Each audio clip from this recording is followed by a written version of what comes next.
a small house in Hamburger Town. In the woods by the cabin her parents had rented for the weekend, she works on her diorama. It's a house of sticks, meant to be about the length of her arm. And if there was an opening wide enough, she could fit her head inside and wear it like a boxy helmet. Small river pebbles, brown and gray, line a path to the house. Her mom had told her to pack comfy clothes, but the only person in the household who had a distinctly bifurcated wardrobe was her mom, the clothes of work and the clothes of comfy time. Dad worked from home and he only changed his clothes for bad weather. But she had indulged her mom and brought all the loose, lumpy clothes that made her feel like a toddler. She pulls on her thick green sweatpants further up her waist so they won't drop past her ass as she squats to adjust this stick or that pebble. She wasn't always like this, paying attention to what her body did in the middle of a project. Just last week, while eating a hamburger and fries smothered in melted cheese, an old woman in a button dress and thick cardigan had tapped her on the shoulder and muttered something. She pretended not to hear the old lady, so absorbed in the hamburger's dirt smell, its reddish dirt cheese dripping onto the cheese straps. Then the old lady had said much louder, "Miss, your butt is hanging out." And some college-age boys in bright polo tees had nudged each other and laughed as she straightened up in her stool and threw the leftovers in a bag where they would get soggy and gross, and she left.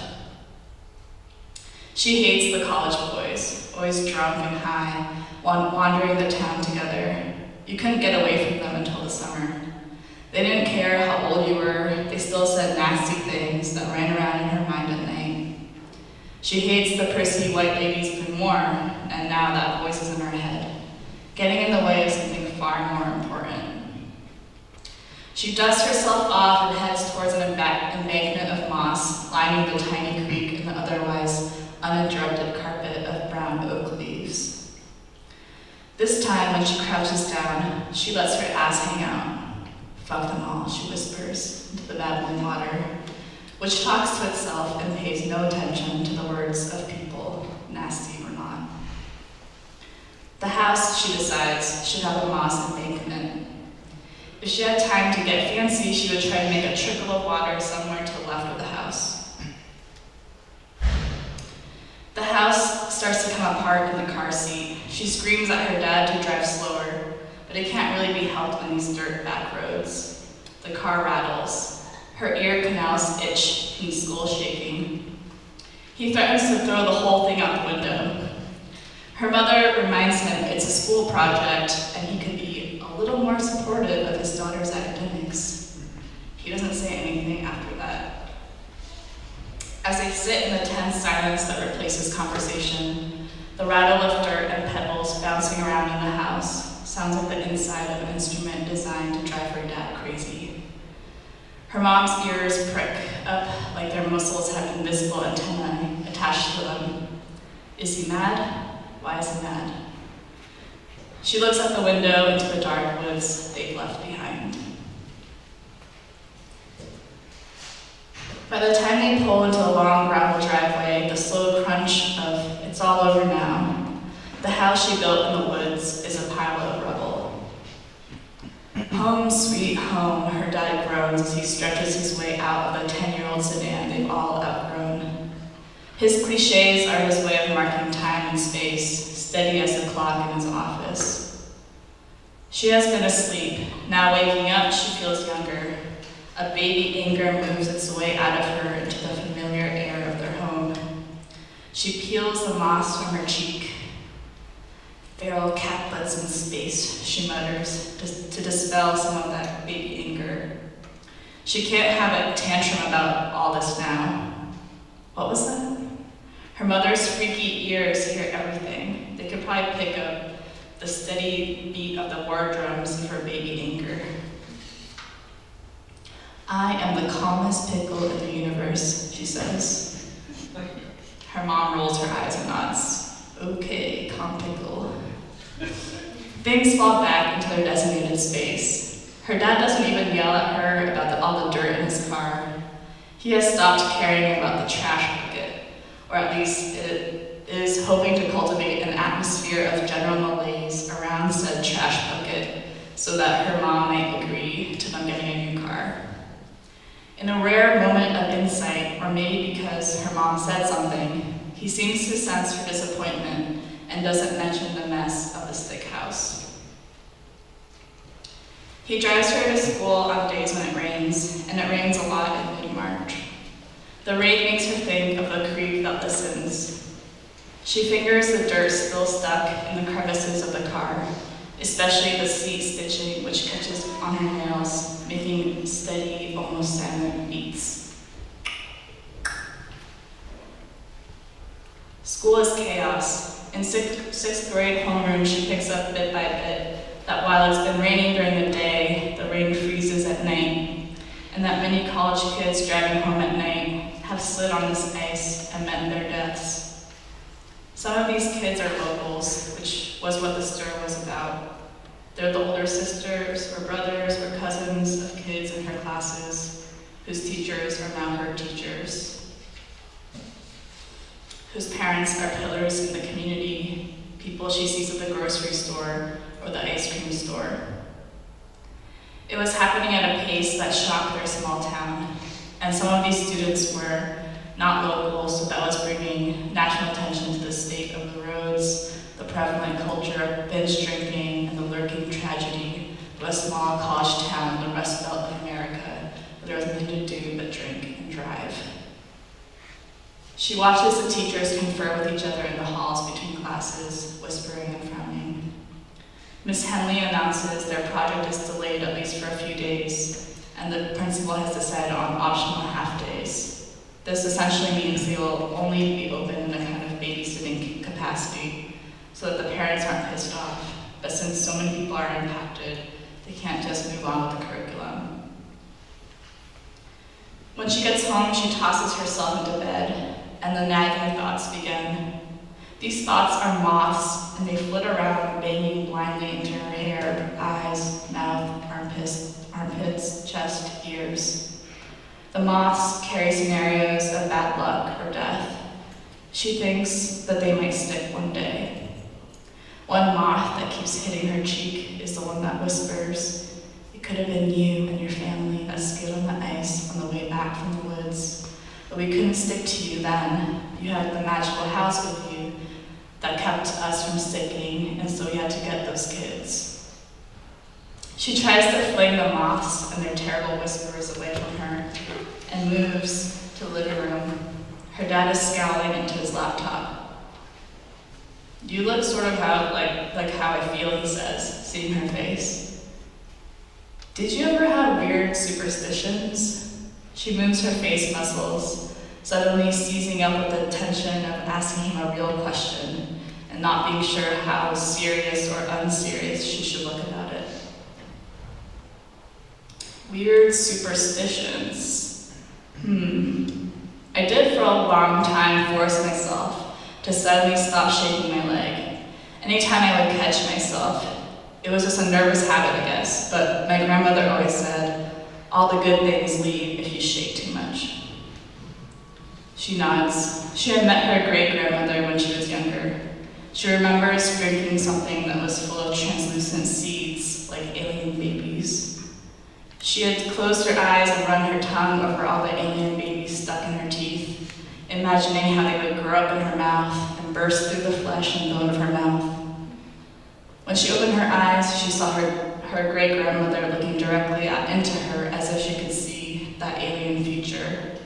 And then her great-grandmother had pantomimed sucking the seeds out, pursing her lips together and making a sound like a kiss being vacuumed back into the body. In the morning of the first no-school day, she wanders a quarter-mile radius around the school, gathering candy foil wrappers that glint on the ground in the supermarket parking lot, the eerily empty school playground, and around the convenience store where kids often spend their lunch period and lunch monies on candies and chips. She washes all the wrappers in the sink until the water is grimy and then lets them dry in the last bit of afternoon sun coming through the living room window. Then, twisting each wrapper expertly around her fingers under the light of a lamp, she transforms them into silver spires of a castle that smells faintly of cloying flavors. She spins these spires until her fingers tire and the thin, harsh glue mixes with dirt and dust and dead skin. Making the little dirt house in the forest with only the trees swishing around her seems many worlds away. Spinning the candy wrappers makes her think of that old fairy tale, spinning hay into glimmering pile of currency. What is left behind on the body is the damage on the hands, the ache and stiffness in her arms and back, and an empty hole in time. She looks up and sees her mom closing the curtains over dark windows. Time for bed. On the second day, the glue won't come off her hands, and she goes out to a part of the backyard where there isn't a creek, but is instead a crevice of clay-rich dirt.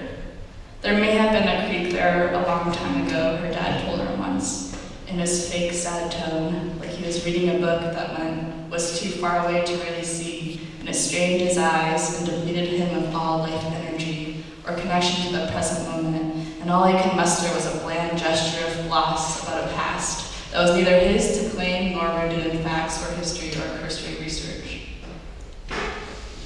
She sticks her hands into the cool, wet dirt and balls up the clay, making small mounds around where she digs the dirt. Eventually, the mounds connect into a worm-like passage. If water was poured into the structure, it would look like the beginning of a moat and an embankment. She goes inside to wash up. The lights are all off. The house is quiet. She lies down in the middle of the kitchen linoleum just because it seems far away from any raised surface. She does this to be an island because it feels rare. On the third day, she wakes up cold in the kitchen and wonders where her parents are. Her hands still have mud stuck on it from the day before. There's a new scab where the thumb joins the palm. Scabs grow thicker overnight by secreting a liquid that dries in layers. Each layer is crustier and harder than the last, striving to protect the original wounded skin from exposure. She wonders if scabs have an additional motive to exist and continue living on as a stronger alternative to the injury. Waking up a little more, she panics. She thinks her hands are stuck to the kitchen floor. She thinks she's ruining the floor, and Mom will be pissed, and Dad will think, oh no, now we will never get a new car. And her mom will hear his interior thoughts and get angry at him for not helping with school projects, and always thinking about his own problems, which aren't really problems if you think about it.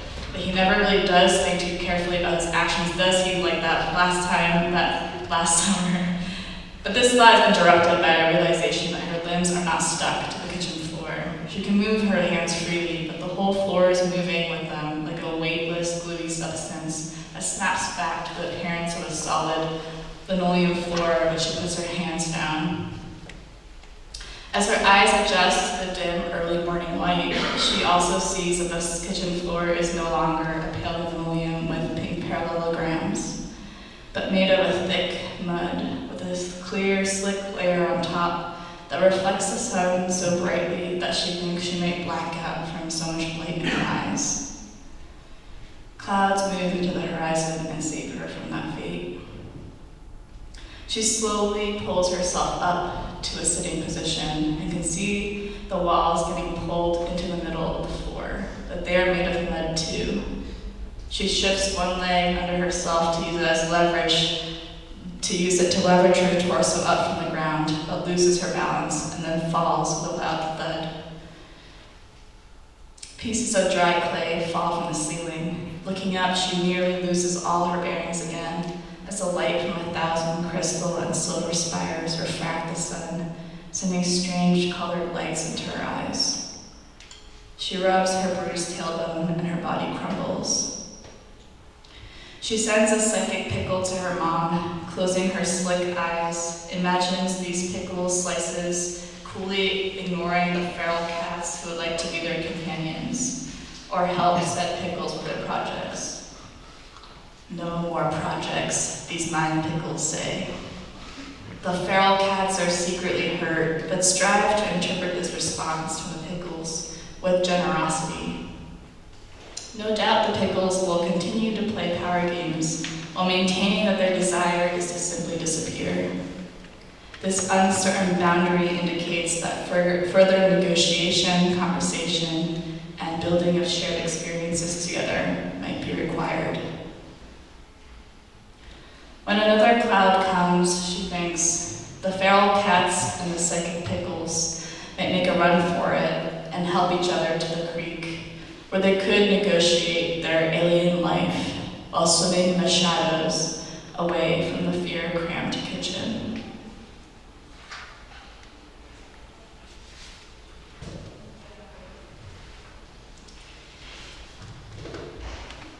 And this is a new poem that is unfinished. The Gravity. They walked in tandem with colorless freeway trees, docile and licked down by rain. Nearby, the stutter of traffic, later recited like one smooth movement. Where there had been land a few years ago, there was only water or scorched earth, with a small strip of wet trees by the remaining road. Water was everywhere, and maps could not be used. There's this nation story they couldn't carry. A lone ranger on the plain of all felt things, as colonial as that, this carriage, this horse, this house on the hill. Instead, they kept count of the plastic wrappers that got stuck to their shoes, Doritos, Milky Way, soda gum, peeled off with pocket knives.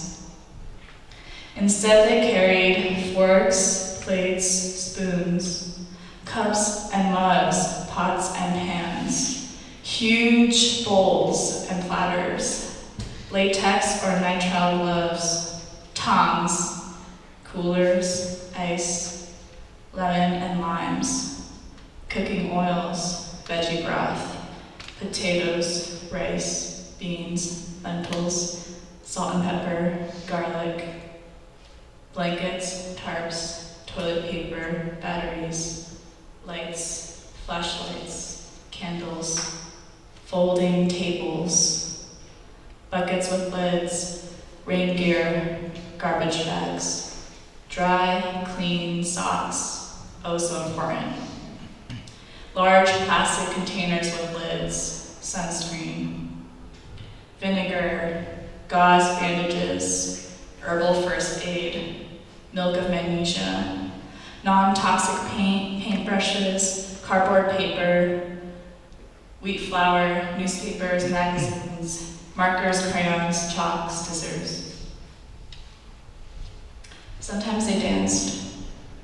Sometimes they recited this one mantra on loop: there is no gravity, the world sucks. There is no gravity, the world sucks. And if there is no gravity, the world sucks. And if there's no heaven heavy with and sinking with beautiful fucks. And if there's no big cloud for any of us, sometimes they danced. They had a tendency to sparkle in the night when together, a tendency to put their hands out to see if the others were still there. Hands out could also push hard. They didn't dream the one dream at night with God animals looking through, but somewhere between the affinity touch and the hard push, let's say the police are trying to seize the body of their friend, the one who was killed by a state agency, there would be a touch between each other, knowing each was there to carry this body through, but also as a protective barrier against the police who would like to steal and destroy the evidence of their deeds. There is a space between what evidence is in different hands. There is a space between already gone and when there were. These hands that had carried a friend gripped at any dirt they could find to throw in caught faces, any loose garment, the reinforced edges of the uniforms, as if to say this is what can be carried. One evening, the shapes appeared on the horizon. Large tumbleweeds were stumbling towards them. Coming closer, it was clear that they were animals, with huge burrs and dried weeds somehow knotted into them and around them. They started to discuss how it was that these animals, which turned out to be sheep, had so much debris on their bodies. Finally, some insisted that they must all work on freeing the sheep from their burden first. As they all started undoing the plant material from the wool, it became clear that the sheep had been deliberately caged in these materials. Sticks were tied to other sticks and worked into the wool via interlaced thorns, like pins holding down fabric. And once the foundation was firm, material had simply been interwoven or stuck into the swirls of knotty stuff, like a demonic flower arrangement. And underneath this thicket, ropes knotted around their necks, and under the ropes were scars marking the length of their captivity. It was good that they had worked on undoing the debris from the sheep before launching into speculation, they concluded. But were also miserable imagining the conditions which had entrapped the sheep in their thorny cages, what monsters had sent them into this wet, dark world. And they brushed the remains of their wool clean and free, and they sang a song of finding each other in the wet, dark world, if there is no heaven for us.